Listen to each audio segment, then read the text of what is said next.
Marshal your troops now, city of troops, for a siege is laid against us.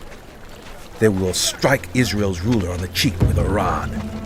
But you, Bethlehem, Ephrathah, though you are small among the clans of Judah, out of you will come for me one who will be ruler over Israel, whose origins are from of old, from ancient times.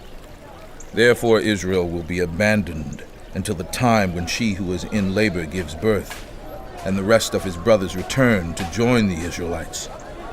He will stand and shepherd his flock in the strength of the Lord, in the majesty of the name of the Lord his God, and they will live securely, for then his greatness will reach to the ends of the earth, and he will be our peace when the Assyrians invade our land and march through our fortresses. We will raise against them 7 shepherds, even 8 commanders, who will rule the land of Assyria with the sword, the land of Nimrod with drawn sword.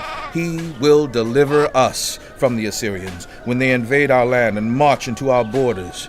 The remnant of Jacob will be in the midst of many peoples like dew from the Lord, like showers on the grass, which do not wait for mortals or depend on any human being. The remnant of Jacob will be among the nations in the midst of many peoples, like a lion among the beasts of the forest, like a young lion among flocks of sheep, which mauls and mangles as it goes, and no one can rescue. Your hand will be lifted up in triumph over your enemies, and all your foes will be destroyed.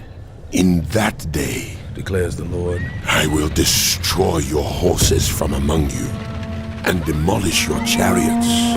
I will destroy the cities of your land and tear down all your strongholds. I will destroy your witchcraft, and you will no longer cast spells. I will destroy your idols and your sacred stones from among you. You will no longer bow down to the work of your hands. I will uproot from among you your Asherah poles when I demolish your cities. I will take vengeance in anger and wrath on the nations that have not obeyed me.